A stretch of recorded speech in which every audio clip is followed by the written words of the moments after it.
Mexico के इंतहाई secure jail में चक्कर लगाता हुआ ये शख्स कोई आम आदमी नहीं बल्कि दुनिया का सबसे बड़ा और सबसे खतरनाक ड्रग स्मगलर एल चैपो है।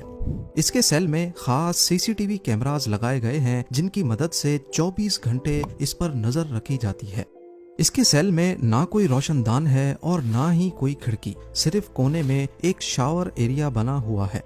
मजे की बात यह कि इतनी सिक्योरिटी और नजर रखने के बावजूद भी एल चैपो चलते चलते शावर एरिया की तरफ जाता है और फिर दोबारा सिक्योरिटी स्टाफ को नजर नहीं आता। आधे घंटे के बाद जब उनको शक हुआ तो वो सेल के अंदर गए, लेकिन दुनिया का सबसे बड़ा ड्रग स्मगलर भाग चुका था। आखिर वो कहां से और कैसे भागा, आइए एल चैपो की जिंदगी और उसकी एस्केप पर नजर डालते हैं। जेम टीवी की वीडियोस में एक बार फिर से खुशामदीद। 1957 में मेक्सिको के एक छोटे से टाउन बादिरा गुआतो में पैदा होने वाले एल चैपो का असल नाम ऑकीन गुज़मैन है, लेकिन बाद में उसने खुद को एल चैपो का नाम दे दिया। उसकी ड्रग ट्रेडिंग की आदत उसको विरासत में मिली थी। उसका बाप, जो खुद भी एक छोटा मोटा ड्रग डीलर था, उसने छोटी एज में ही एल चैपो को घर से निकाल दिया था। एल चैपो के पास गुजारा करने के लिए कोई रोजगार नहीं था और ढूंढने पर भी जब उसे कुछ नहीं मिला तो उसने भी ड्रग्स बेचना शुरू कर दी।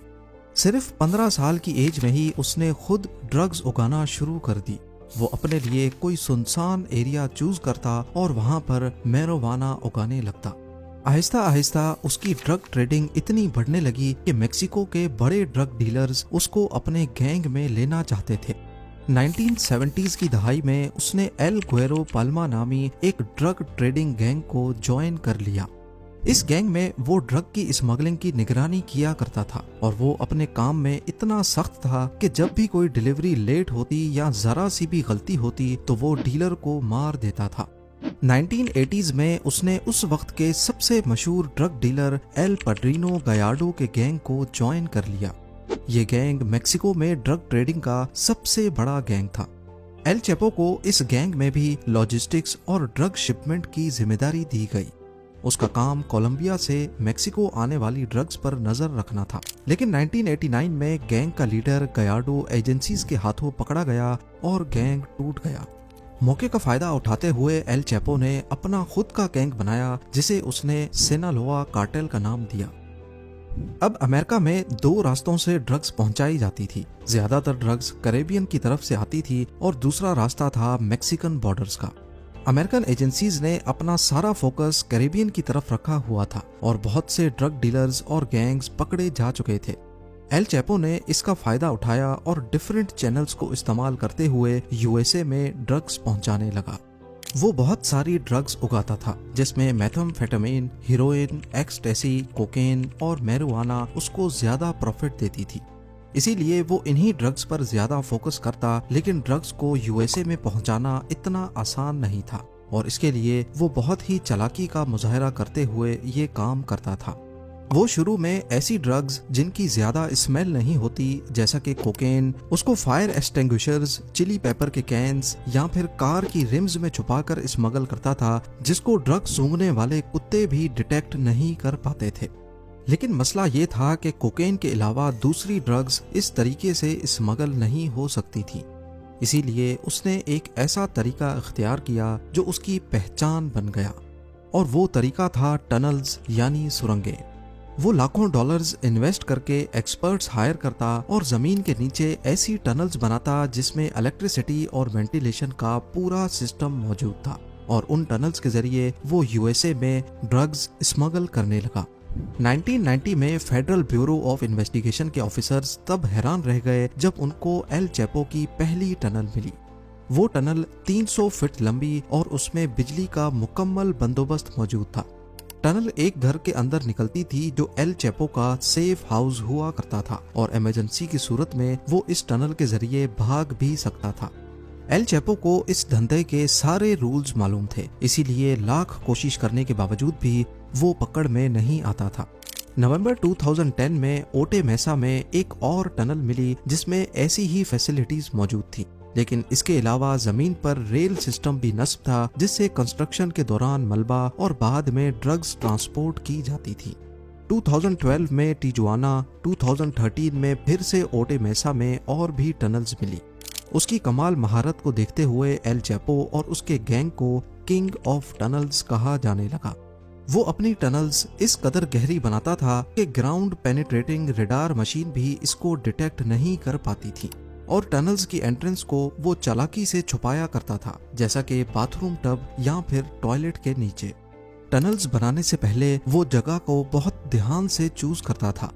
उसने ज्यादातर स्मगलिंग यूएस मैक्सिको बॉर्डर पे मौजूद कैलिफोर्निया के शहर ओटी मेसा से करने का इरादा बनाया। उसने ओटे मेसा को 3 वजूहात की बिना पर चूज किया था। पहला ये कि ओटे मेसा 2 मेजर ट्रांसपोर्ट हब्स टिजुआना और सैन डिएगो के नजदीक था, और ड्रग्स को इन हब्स की वजह से एजेंट्स तक ट्रांसपोर्ट करना बहुत आसान था।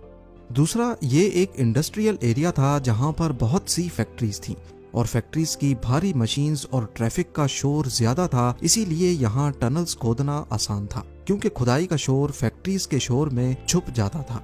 और तीसरा रीजन है यहाँ की मिट्टी, क्योंकि इस शहर के एक तरफ समंदर है जो यहाँ की मिट्टी को बहुत नरम रखता है, इसीलिए यहाँ पर खुदाई करना बहुत आसान था। जबकि दूसरी तरफ पहाड़ हैं जो नरम जमीन को भी मजबूती देते हैं, और इसकी वजह से टनल्स कोलैप्स नहीं करती थी।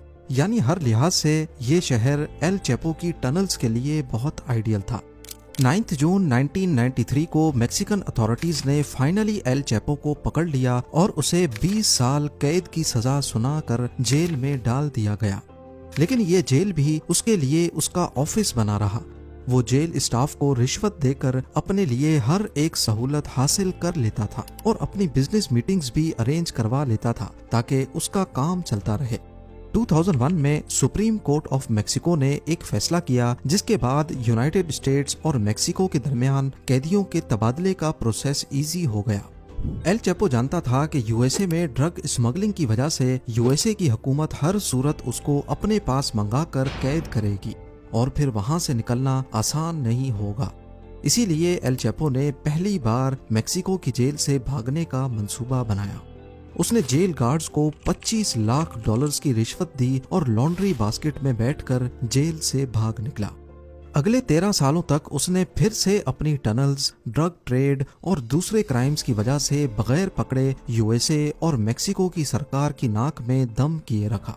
लेकिन 13 साल की मेहनत के बाद मैक्सिकन एजेंसीज को उसकी एग्जैक्ट लोकेशन पता चल गई और उसके घर पर रेड कर दी गई। अब की बार भी उसने अपने भागने का बंदोबस्त कर रखा था। वो बाथरूम में बाथ टब के नीचे एक सीक्रेट टनल में घुस गया, लेकिन अथॉरिटीज ने उसको ज्यादा दूर नहीं जाने दिया, और फाइनली वो एक बार फिर से पकड़ा गया। अब उसे मेक्सिको की सबसे महफूज जेल एल्टीप्लानो मैक्सिमम सिक्योरिटी प्रिजन में भेज दिया गया और उस पर खसूसी नजर रखी जाने लगी।